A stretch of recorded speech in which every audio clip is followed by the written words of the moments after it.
Hello friends, assalamu alaikum, namaskar. আজি মই অন্য এটা বিদ্যালয় আহিছো আপোনালোকৰ মাজত চাব। আজি মই লৈছো মটন মানে খাসী মাংস 1.5 কেজি মান হ'ব লৈছো। পিছত ধুই মেলি কাটি বাছি লৈছো হেখিনি দেখুৱা নাই আৰু ধোৱা মেলোৱা। এতিয়া মই ইয়াত দি দিছো দেখা পাইছে তেজপাত, পিয়াজ, আদা, নহৰু আৰু গুৱামৰি অলপ পিছি লৈছো।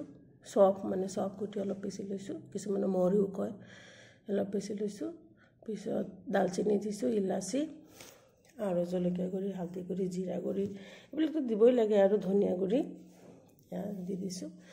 দি পেলাই নিমখ অকণ দিছো, দি মই এইখিনি ভালকৈ সানি ল'ম।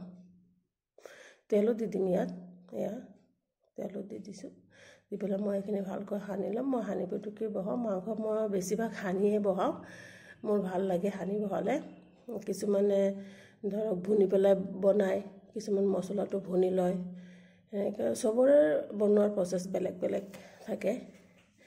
একেটাই বস্তু চাব বেলেগ বেলেগ মানুহে বনালে চবৰে টেষ্টটো বেলেগ বেলেগ হয়, মানে বনোৱা প্ৰচেছ অনুযায়ী চবৰে টেষ্টটো বেলেগ বেলেগ হয়।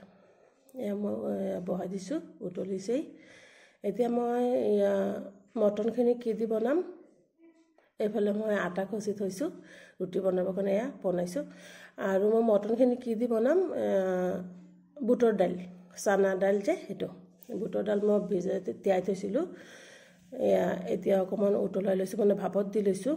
মানে বুটৰ দাইলৰ এটা চেণ্ট আছে যে সেইটো চবেই বেয়া পায়, আৰু দাইল উতলিলে এটা ফেন ওলায়, ফেনটোও ভাল নালাগে খাবলৈ। সেইটো কাৰণে মই ভাপত দি এনেকৈ পানীখিনি পেলাই লৈছোঁ। মানে ফেন উঠিছিলে সেইখিনিও গ'ল, আৰু এইখিনি ভাপত দিয়াৰ কাৰণে এটা চেণ্ট থাকে যে সেইটো নাথাকে। এতিয়া হৈয়ে যাব, এয়া পানীখিনি চাওক শুকায়ে গ'ল, একদম কিনাৰেদি তেল ফুটি ওলাইছে চাওক। পানীখিনি শুকোৱাৰ পিছত মই ইয়াত আৰু অলপ গৰম পানী দিম, মানে আৰু অকণমান সিজিব লাগিব। মই এইখিনি মানে ভুনি লৈছোঁ মছলাত, দাইলখিনি মাংসৰ লগত দাইলখিনি ভুনি লৈছোঁ। মই গৰম পানী দিছোঁ। গৰম পানী দিয়াৰ ফলত কি হয়, সোনকালেও হয়, আৰু গৰম পানী দিলে পটককৈ উতলি যায়। মই অকণমান জিৰা ভাজি লৈছোঁ, জিৰাখিনি গুড়ি কৰি মই ইয়াত তৰকাৰীখিনিতে দি দিম, মাংসখিনিত দি দিম। এইফালে ৰুটিও সেকি লৈছোঁ, তাক দুটা গেছত দুটা কাম কৰি আছোঁ। এইফালে ৰুটিও সেকিছোঁ, সেইফালে তৰকাৰীখিনি হৈয়ে গ'ল প্ৰায়। মই জিৰা ভাজাখিনি দি দিম, জিৰা ভাজি পেলাই গুড়ি কৰি লৈছোঁ, আৰু গুড়িখিনি এতিয়া মই দি দিম। মই দিয়ে দিছোঁ এইখিনি। এনেকুৱা এতিয়া অলপ ঝোল ঝোল লাগিছে, কিন্তু এইখিনি নমাই থ'লে দাইল, বুটৰ দাইলখিনিয়ে পানীখিনি টানি পেলাব, ইমান ঝোল নাথাকে, শুকাই যাব, অলপ গ্ৰেভি নিচিনা হৈ যাব।